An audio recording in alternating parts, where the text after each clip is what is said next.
শুভ সকাল। আজকের ক্লাসে সবাইকে স্বাগত জানাচ্ছি। আশা করি তোমরা সবাই ভালো আছো, সুস্থ আছো। আজ আমাদের যে বিষয়ের ক্লাস, সেই বিষয়টা হচ্ছে mechanical theory of evolution, Herbert Spencer. এই বিষয়ে আজকে আমাদের আলোচনা। এই আলোচনায় আমরা শুরুর স্লাইডে যেটা দেখতে পাচ্ছি, হার্বার্ট স্পেন্সারের ছবি আমরা দেখতে পাচ্ছি। তার সময়কাল 1820 তার জন্ম এবং 1903 তার মৃত্যু। ইংল্যান্ডের মানুষ, ইংরেজ ছিলেন তিনি, এবং অসাধারণ তার দর্শনের ক্ষেত্রে, বিজ্ঞানের ক্ষেত্রে, নীতিবিদ্যার ক্ষেত্রে, মনোবিজ্ঞানের ক্ষেত্রে এবং সমাজ বিজ্ঞানের ক্ষেত্রে অসাধারণ সব অবদান রয়েছে তার। আমরা এক নজরে যদি তার বইগুলোর দিকে একটু দেখে নিতে চাই, তাহলে যেটা দেখতে পাচ্ছি, হার্বার্ট স্পেন্সারের বইপত্রগুলো, সেগুলো হচ্ছে প্রথমেই যেটা আসে সেটা হার্বার্ট স্পেন্সারের দ্য ফার্স্ট প্রিন্সিপলস। এটা এক যুগান্তকারী বই।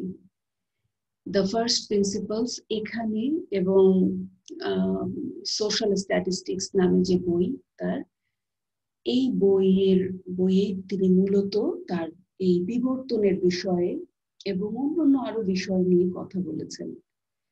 এবং দর্শনের ক্ষেত্রেও এক সুসংবদ্ধ সংজ্ঞা দর্শনের দেওয়ার ক্ষেত্রেও হার্বার্ট স্পেন্সারের প্রসিদ্ধি রয়েছে। আর আজ আমাদের মূল বিষয় তার বিবর্তনবাদ নিয়ে আলোচনা। তার বিবর্তনবাদ যান্ত্রিক বিবর্তনবাদ, এবং সেই যান্ত্রিক বিবর্তনবাদের মূল কথাগুলো যদি আমরা একটু দেখে নিতে চাই, তাহলে প্রথমেই যে কথাটা আসে, তার যে দর্শন, সে দর্শন কিন্তু মূলত আমরা এর আগে যে বিবর্তনবাদীদের মধ্যে ল্যাপ্লেসের নীহারিকাবাদ, ল্যাপ্লেসের যান্ত্রিক বিবর্তনবাদ যে পড়েছি, সেখানে যে মতটা রয়েছে সেই মতেরই একটা পরিবর্ধিত, একটা সংশোধিত রূপ আমরা পাই এই স্পেন্সারের বিবর্তনবাদে। এখানে বিবর্তনের যে ধারা, সেই ধারায় আমরা প্রথম দিকের ক্লাসে যে বিবর্তনের 3 প্রধান বৈশিষ্ট্যের কথা জেনেছি, সেগুলোও কিন্তু হার্বার্ট স্পেন্সারেরই দেওয়া। তিনি কিন্তু এই ঐক্য বিধান, পৃথকীকরণ এবং নিয়ন্ত্রণের এই বৈশিষ্ট্যগুলো তিনি দিয়েছিলেন তার এই বইপত্রে বিবর্তন প্রসঙ্গে। সেক্ষেত্রে এখানে যেটা আছে যে নীহারিকা পুঞ্জ থেকে মানব সমাজ পর্যন্ত বিবর্তনের এক ধারা চলমান রয়েছে স্পেন্সারের মতে। নীহারিকা পুঞ্জ থেকে আমরা যেটা ল্যাপ্লেসের নীহারিকাবাদে যেটা জেনেছি, নেবুলার থিওরি অফ ল্যাপ্লেস, সেখানে যেভাবে জেনেছি যে অসংবদ্ধ এক নীহারিকা মণ্ডল থেকে ধীরে ধীরে কিভাবে গ্রহ নক্ষত্রের সৃষ্টি হচ্ছে এবং কিভাবে সেই গ্রহের বিবর্তনে তার ভেতরে প্রাণের সঞ্চার হচ্ছে, এই বিষয়ে ল্যাপ্লেস বর্ণনা করেছেন। এবং তারই আরো একটু সুসংবদ্ধ রূপ আমরা এবার দেখতে পাবো এই হার্বার্ট স্পেন্সারের বিবর্তনবাদে। এবং এখানেও যথারীতি বিবর্তনের যে ধারা রয়েছে, তার মূলে থাকবে এই ঐক্য বিধান, পৃথকীকরণ আর নিয়ন্ত্রণের বৈশিষ্ট্যগুলো। দ্বিতীয়ত যে দিকটা আমরা দেখতে পাই জড় গতি আর শক্তি প্রসঙ্গে, সেখানে তিনি বলছেন যে জড় গতি শক্তি এক অজ্ঞাত সত্তার প্রকাশ বলে তিনি মনে করছেন। আর এগুলো প্রাথমিক অবস্থায় অসংবদ্ধ আর বিশৃঙ্খল থাকে, ঐক্যবিধান সূত্রে এরা ধীরে ধীরে বিবর্তিত হয়। এবং তারই পর্যায়ে ধরে এই ঐক্যবিধান, পৃথকীকরণ, নিয়ন্ত্রণের এই 3 ধাপ পেরিয়ে আমরা বর্তমান অবস্থায়, বিবর্তনের ধারা বেয়ে বর্তমান অবস্থায় উপনীত হই। আর পৃথিবীর বিবর্তনের ক্ষেত্রে তিনি যে কথাটা বলেন, সেটা হচ্ছে ল্যাপ্লেসের যে মতবাদ, নীহারিকাবাদ, সেটা তো রয়েছে, তার উপরে তিনি যে কথাটা বলেন যে বহুকালের বিবর্তনে পৃথিবী ঘনীভূত হয়েছে, লক্ষ বছরের বিবর্তনে। এবং সেখানে সেই বিবর্তিত হওয়ার ফলে যেটা হয়েছে, ক্রমান্বয়ে সেখানে বাতাস, পানি, নদী নালার সৃষ্টি হয়েছে এবং শেষে অক্সিজেন, হাইড্রোজেন এসবের ঐক্য, সংমিশ্রণ এসবের মাধ্যমে জীবকোষ বা প্রাণের সৃষ্টি ঘটেছে। এবং এই জীবকোষের মধ্যে পৃথকীকরণ নিয়মের প্রক্রিয়ায় অঙ্গ প্রত্যঙ্গ ওই জীবকোষের ভিতরে ওই সরল এককোষী জীবকোষ থেকে ধীরে ধীরে এই অঙ্গ প্রত্যঙ্গ সম্পূর্ণ পূর্ণাঙ্গ মানুষ পর্যন্ত এই বিবর্তনেরই ধারা চলেছে বলে স্পেন্সার মনে করেন। এবার আমরা যদি একটু এগোই তাহলে আমরা দেখতে পাবো স্পেন্সারের মতে বিবর্তনের 3 মূল প্রকল্প রয়েছে। 3টে মূল প্রকল্প কি? 3টে মূল প্রকল্পের প্রথম প্রকল্প হচ্ছে শক্তির নিত্যতা।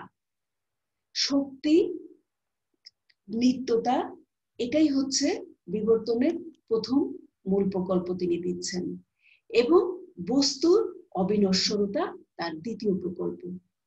বস্তু কখনো ধ্বংস করা যায় না, এক রূপ থেকে অন্য রূপে যায়। এই বস্তুর অবিনশ্বরতা, শক্তির নিত্যতা, এই দুই মূলের পরে যে প্রকল্প তিনি বলছেন সেটা হচ্ছে গতির নিরবচ্ছিন্নতা।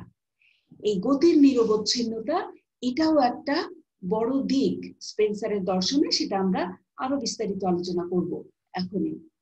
এই 3 মূল প্রকল্প কিন্তু তার পুরো বিবর্তনবাদকে ঘিরে রেখেছে এবং তার পুরো ব্যাখ্যাটাই কিন্তু এই 3 মূল প্রকল্পের ভিত্তিতে হয়েছে। এই 3 প্রকল্পের মূল প্রকল্প এর কিন্তু কিছু আনুষঙ্গিক বিষয় আছে, যেমন আনুষঙ্গিক কিছু প্রকল্পও রয়েছে। যেমন শক্তিসমূহের মধ্যে আন্তঃসম্পর্কের একটা নিশ্চয়তা থাকে, রূপান্তরেও শক্তির থাকে, রূপান্তরের মাধ্যমেও শক্তির অক্ষুণ্ণতা বজায় থাকে, আর সকল বস্তুর ন্যূনতম যে প্রতিবন্ধকতার পথ সেই পথ ধরে চলার প্রবণতা থাকে। এগুলো যদি আমরা খেয়াল করি আমরা সবকিছুকেই তা দেখতে পাবো, যে নদী এগোচ্ছে কিন্তু একটা বাধা পেয়ে গেলে নদী সরে যাচ্ছে, বাধাহীন পথে, তুলনামূলকভাবে বাধাহীন পথে চলার একটা প্রবণতা সকল বস্তুর মধ্যেই দৃশ্যমান রয়েছে। আর তিনি বলছেন গতির ছন্দময়তা বা অন্তর্গত একটা শৃঙ্খলার কথা। এই আনুষঙ্গিক প্রকল্পের মাধ্যমে এই 3 মূল প্রকল্প কাজ করে, আর এই 3 মূল প্রকল্পই হচ্ছে বিবর্তনের মূল কাজগুলো সম্পন্ন করে। এক্ষেত্রে একটু ব্যাখ্যার প্রয়োজন আছে, আর একটু ব্যাখ্যা যদি দেই সেক্ষেত্রে এই দর্শনের যে বিষয়টা স্পেন্সার কিভাবে একটু বলেন। বিবর্তন তো দর্শনেরই একটা অংশ হিসেবে তিনি এনেছেন। দর্শনকে তিনি কিভাবে দেখেন? তিনি মনে করছেন যে দর্শনের যথাযথ কাজ, যথাযথ ক্ষেত্রটা হচ্ছে বিজ্ঞানের যত ফলাফল সেই ফলাফলকে ঐক্যবদ্ধ করা, তার একটা সামষ্টিক রূপ দেয়া। এটা হচ্ছে স্পেন্সারের মতে দর্শনের কাজ। এখন তিনি বলছেন যে এই ধরনের একটা পরিপূর্ণ জ্ঞান, পরিপূর্ণ ঐক্য সাধনের জন্য এমন এক উদার আর সার্বজনীন নীতির প্রয়োজন যাতে স্থান পাবে সব রকম অভিজ্ঞতা, আর যা বর্ণনা করতে সক্ষম হবে জ্ঞানের সব আবশ্যকীয় দিক। এই নীতির সন্ধান করতে গিয়েই তিনি কিন্তু এই বিবর্তনের প্রসঙ্গ এনেছেন, যে দর্শনের কাজ হচ্ছে বিশৃঙ্খল জ্ঞানের যে নিম্নতম ধাপ থাকে, বিজ্ঞান সেটাকে আংশিকভাবে ঐক্যবদ্ধ করে, আর দর্শন সেটাকে পুরোপুরি ঐক্যবদ্ধ একটা সুশৃঙ্খল জায়গায় নিয়ে আসে। তা এই কাজটা করতে গেলে তো এমন একটা ঐক্য সাধনের, এমন একটা উদার এবং একটা সার্বজনীন নীতি দরকার, যে নীতির মাধ্যমে এই সব কিছু, সমস্ত জ্ঞানের যত দিক আছে সব দিককে ব্যাখ্যা করতে তিনি পারবেন। সেই জায়গাটায় তিনি আসছেন এই বিবর্তনের তত্ত্ব নিয়ে, এবং সেই জায়গাটায় স্পেন্সার বলছেন যে এই মূল 3 প্রকল্প এবং এই মূল 3 প্রকল্প এবং এই 4 আনুষঙ্গিক প্রকল্প, এসবের মাধ্যমে এই ব্যাখ্যাটা এই বিশ্ব সংসারের যাবতীয় যত রকমের জ্ঞান আছে, বিজ্ঞান আছে, যত কিছু আছে সবকিছুর একটা সর্বজনীন, একটা সামগ্রিক নীতি দিয়ে ব্যাখ্যার একটা অবস্থা তৈরি হতে পারে। সেক্ষেত্রে তিনি বলছেন যে এই যে পদার্থ বিজ্ঞানের যে উচ্চতম যে সামান্যীকরণ, সাধারণীকরণের যে ঐক্য সাধনের যে চেষ্টা আছে সেই চেষ্টাটাই আমরা এই নীতির মধ্যে রাখবো। তা না হলে আমরা ওই জায়গাটায় পৌঁছতে পারবো না যা দিয়ে আমরা সবকিছুকে ব্যাখ্যা করতে পারি। তো তাই যদি হয় সেক্ষেত্রে পদার্থের অবিনশ্বরতা, যে কথাটা তিনি এখানে বলছেন, শক্তির নিত্যতা, পদার্থের অবিনশ্বরতা, শক্তির সংরক্ষণতা, যে নিত্যতা, শক্তি অবিনাশী, শক্তি সংরক্ষণশীল, এই কথাটা, এবং গতির ধারাবাহিকতা, এই যে এখানে যেটা বলা হচ্ছে গতির নিরবচ্ছিন্নতা, গতির একটা ধারাবাহিকতা, এই সব কিছু দিয়ে এই শক্তিসমূহের যে পারস্পরিক একটা সম্বন্ধ থাকে তার ভেতরের সেই পারস্পরিক সম্পর্কের একটা সংহতি, সমস্ত শক্তিসমূহের একটা সাম্য, একটা রূপান্তরকরণ আর একটা গতির ছন্দ, এই সব কিছু মিলে যে নীতি হয় সেই নীতি দিয়েই ব্যাখ্যা করা সম্ভব ওই জগতের সবকিছুকে, যেখানে বিজ্ঞানেরও উপরে দর্শন, বিজ্ঞানেরও অসংবদ্ধ যে বিশৃঙ্খলা, যেটুকু খণ্ড খণ্ড ভাব থাকে, তাকে যখন একীভূত করতে হয়, সেই একীভূত করার প্রক্রিয়ার জন্য যে নীতি দরকার হয়, সেই নীতির মধ্যে স্পেন্সার মনে করেন তার এই মূল এই 3 প্রকল্প, যা পদার্থবিজ্ঞানের ক্ষেত্রেও প্রযোজ্য, সেই 3 নীতি দিয়েই আমরা সবকিছুকে ব্যাখ্যা করতে যদি পারি তাহলেই সম্ভব এই দর্শনের সামগ্রিক দৃষ্টিভঙ্গি অর্জন করা। এখানে তিনি যে কথাটা বলতে চেয়েছেন এটাকে আমরা যদি সহজ ভাষায় একটু বুঝতে চাই, যে এই যে পদার্থবিজ্ঞানের সাধারণীকরণের যে সূত্রগুলো, সেগুলোকে যদি আমরা এবার সহজভাবে বুঝতে চাই তাহলে কি বুঝতে পারি?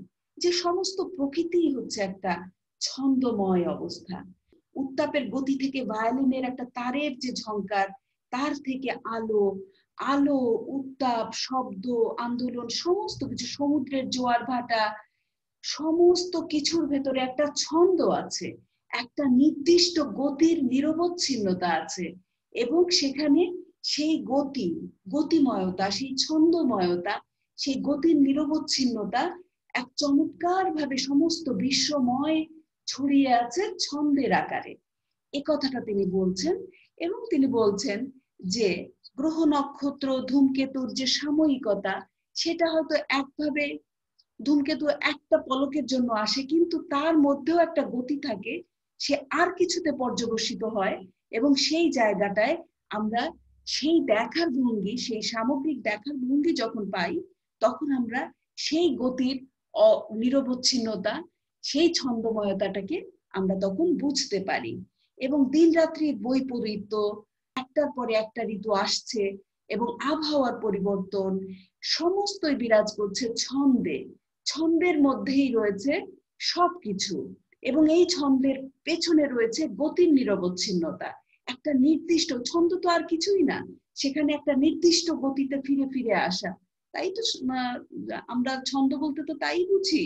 এখানে স্পেন্সার সেই কথাটাই বলছেন, এবং সেই রকমই এক ছন্দ আমরা দেখতে পাই সমস্ত কিছুতে, এবং আমরা পর্যায়ক্রমে দেখব কিভাবে তিনি এই বস্তু জগৎ থেকে সমাজ জীবনে প্রবেশ করছেন তার এই ছন্দময় গতির নিরবচ্ছিন্নতার সূত্র নিয়ে।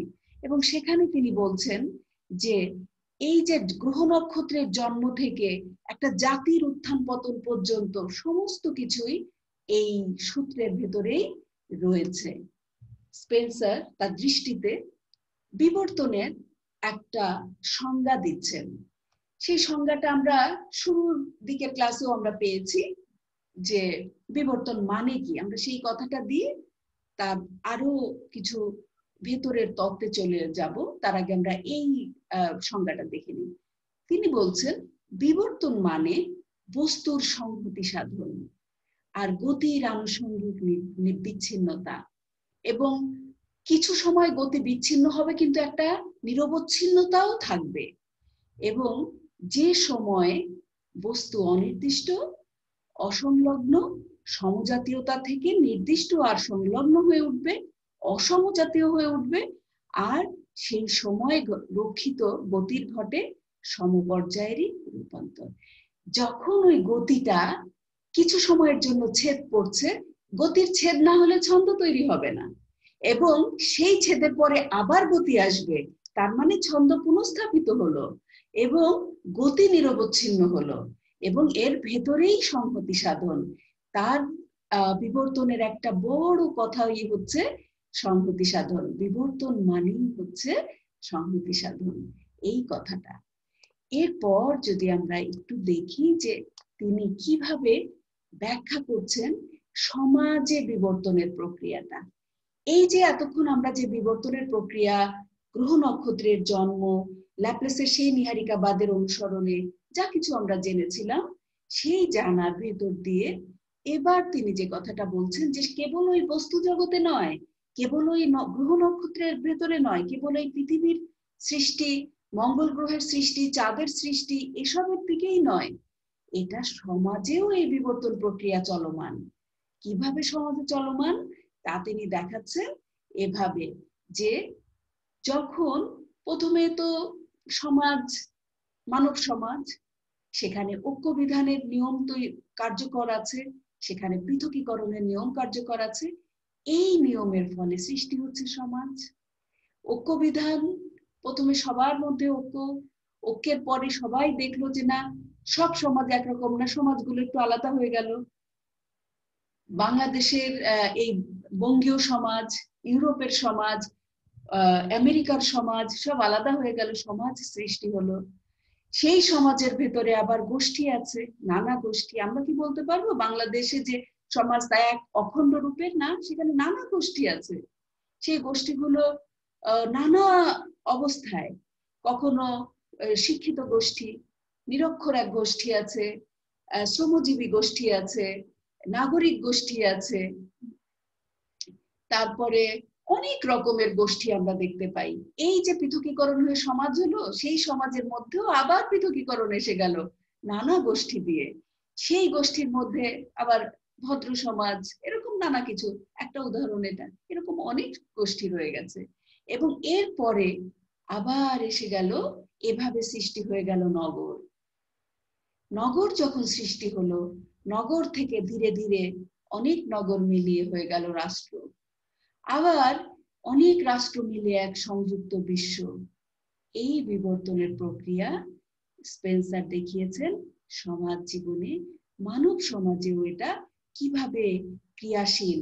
সেই যে বিবর্তনের সূত্র বা বৈশিষ্ট্য, যেগুলো ঐক্য বিধান, পৃথকীকরণ, নিয়ন্ত্রণ, সেই নিয়মগুলো এই মানব সমাজের ক্ষেত্রেও একইভাবে কাজ করে যাচ্ছে।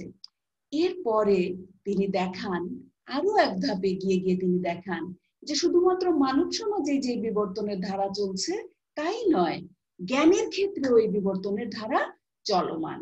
জ্ঞানের ক্ষেত্রে কিভাবে এই বিবর্তনের ধারা চলমান, এবার আমরা সেদিকে একটু নজর দিই। চেতনা আর স্মৃতি। আমরা চেতনাশীল প্রাণী বলেই তো আমরা জ্ঞান অর্জন করতে পারি, আর আমাদের স্মৃতি আছে বলে। তা না হলে আমরা যদি সেই গোল্ডফিশের মতন ভুলে যেতাম সবকিছুই, যা আমরা দেখতাম মুহূর্তেই ভুলে যেতাম, তাহলে আমরা কখনোই জ্ঞানের কাছে পৌঁছতে পারতাম না। স্মৃতিও একটা বড় ব্যাপার, যে আমরা মনে রাখতে পারি, আমাদের মনে রাখার ক্ষমতা আছে। অ্যারিস্টটল তার মেটাফিজিক্স বইয়ে এই কথাটা খুব সুন্দর করে ব্যাখ্যা করেছেন যে কেন মানুষ জানতে চায়। তার স্মৃতি, সেখানে তিনি এই স্মৃতির ভূমিকা ব্যাখ্যা করেছেন, খুব সুন্দরভাবে ব্যাখ্যা করেছেন। আচ্ছা, তাহলে জ্ঞানের বিবর্তনে আমরা প্রথমে দেখি জ্ঞান হয় চেতনা আর স্মৃতি দিয়ে, স্মৃতি আর চেতনা রইল। এর পরের ধাপটা কি? এর পরের ধাপেই আমরা দেখি জ্ঞান ফর্ম করতে বা জ্ঞান গঠিত হতে শুরু করে। জ্ঞান যখন গঠিত হতে শুরু করে, তখন তার ভেতরে আরো গভীরতর চিন্তা শুরু হয়। যখন প্রথমে আমরা জানলাম, তারপরে এই জ্ঞানের একটা ধাপে উপনীত হলাম। জ্ঞানের ধাপেই আমরা থেমে থাকলাম না, বিবর্তনের ধারা চলমান রয়েছে। জ্ঞান থেকে এবার আমরা চিন্তার দিকে অগ্রসর হচ্ছি। চিন্তার কাছে যা রাজ্যে আমরা পৌঁছে গেছি, এবার চিন্তার রাজ্যে পৌঁছেই কিন্তু আমরা আবার থেমে যাইনি। যে জ্ঞান থেকে আমরা চিন্তার শক্তি অর্জন করেছি, সেই চিন্তা শক্তি নিয়ে আমরা থেমে যাইনি। থেমে না গিয়ে আরো এক ধাপ এগিয়ে আমরা বিজ্ঞানের সৃষ্টি করেছি। চিন্তা থেকেই এসেছে এই বিজ্ঞান। আমরা এই ধাপে ধাপে চেতনা ছিল, স্মৃতি ছিল, চেতনার স্মৃতি মিলে জ্ঞান হয়েছে, জ্ঞান থেকে জন্ম নিয়েছে গভীরতর চিন্তা, গভীরতর চিন্তা থেকে আরো এগিয়ে বিজ্ঞানের সব শাখা প্রশাখায় মানুষ বিভিন্ন অবদান রাখতে শুরু করেছে এবং সেখানে বিজ্ঞান সৃষ্টি হয়েছে। বিজ্ঞানের পরে সেই বিবর্তনের ধারায় এসেছে দর্শন। কেননা বিজ্ঞান যখন ছোট ছোট জ্ঞান যখন মানুষের কাছে এসেছে, সেই খণ্ড জ্ঞানকে সমগ্র রূপ দিতে, সেই খণ্ড জ্ঞানকে একীভূত করতে, একটা সামগ্রিক দৃষ্টি দিতে, তখন মানুষ এই বিজ্ঞানেরও পরের আরো বৃহত্তর অংশে এই দর্শনে এসে উপস্থিত হয়েছে। এভাবে হারবার্ট স্পেন্সার দেখান কিভাবে জ্ঞানের বিবর্তন ধারা চলমান রয়েছে। এই চলমান ধারায় চেতনা থেকে চেতনার স্মৃতি মিলে জ্ঞান, চিন্তা, বিজ্ঞান, দর্শন এভাবে পর্যায়ক্রমে চলছে। তাহলে কি দর্শনে এসে থেমে গেছে বিবর্তনের ধারা জ্ঞানের? না, নতুন নতুন দর্শন, প্রতিদিন মানুষ এই দর্শন নিয়ে চিন্তা করছে। আজকের গভীরতর চিন্তা, আজকের একীভূত রূপ আরো নতুন নতুন রূপ নিচ্ছে। এভাবে আমরা দেখতে পাই চিন্তার জগতে, জ্ঞানের জগতে এই বিবর্তন ধারা চলমান রয়েছে। আজকে আমার এই যে দর্শনের যে জানা, নতুনতর, আরো বৃহত্তর, আরো মঙ্গলের, আরো কল্যাণমুখী দর্শনের কাছে এসে এই দর্শন এভাবে চলেইছে, দর্শনের ধারা চলমান রয়েছে। সে কারণেই তো সমালোচনার জায়গা আছে, যে সবকিছুর শেষে আমরা সমালোচনায় আসি এবং সেখানে এসে আমরা জানতে চাই যে কি কি এই এই দর্শনের ভুল ত্রুটি কি ছিল, এবং সেই ভুল ত্রুটির জায়গায় যখন আমরা আসি তখন আমরা বুঝি যে এই যে স্পেন্সারের যে এতক্ষণ আমরা যে আলোচনা করলাম, তার যে দর্শন, তার যে বিবর্তনের দর্শন, এবং সেই বিবর্তনের দর্শনে তিনি কি কথাগুলো বললেন, সেই কথাগুলো কি আমরা সবকিছু আমরা মেনে নেব, নাকি আমাদের কোনো প্রশ্ন আছে, নাকি আমাদেরও কোনো ভিন্ন ধর্মী চিন্তা আছে? এই চিন্তাগুলোই আবার একসঙ্গে হয়েছে। তাকেই আমরা বলি যে কোনো দর্শনের সম্পর্কে তার যে অন্য দার্শনিকদের, অন্য চিন্তাশীল ব্যক্তিদের যে আপত্তি সমূহ বা সমালোচনা। সেক্ষেত্রে কিন্তু এই যে এতক্ষণ ধরে যে আমরা বিবর্তনের ইতিহাসে স্পেন্সারের যে মতবাদ, খুবই প্রশংসিত এক মতবাদ, সেই মতবাদেরও যে কিছু সমস্যার দিক, সেগুলো নিয়ে সেখানে আমরা আলোচিত হতে দেখি। এবং সেখানে তখন আলাপ হয় এভাবে যে এই যে যান্ত্রিক বিবর্তনবাদ, দেশ, তাপ, আলোক এসব নিয়ে যে আধুনিক মতবাদ এখন বর্তমানে প্রচলিত আছে, সেই মতের পরিপন্থী। এই যে জ্ঞানের চলমান ধারার কারণেই কিন্তু প্রতিটা দর্শনের একটা সমালোচনাও আসে। সেই সমালোচনা অনেক জোরালো হলে হয়তো এই দর্শনকে সেই সমালোচক অপ্রমাণও করতে পারেন, এবং সেই ধারাই তখন সমালোচকেরা বলেছেন এটা তো পরবর্তীতে এই ধারার পরিপন্থী যে মত, সেগুলো এসে গেছে। তারপরে আরেকটা স্পেন্সারের সম্পর্কে একটা আপত্তি আছে, সেখানে বলা হয় যে এই অজ্ঞাত সত্তাই, তিনি শুরুতে বলেছেন এক অজ্ঞাত সত্তা সমস্ত বিবর্তনের মূল কারণ। এই অজ্ঞাত সত্তার কল্পনা করে তিনি অজ্ঞেয়বাদের দিকে তিনি চলে গেছেন, অজ্ঞেয়তাবাদের দিকে তিনি ধাবিত হয়েছেন, এরকম একটা সমালোচনাও তার বিরুদ্ধে আছে।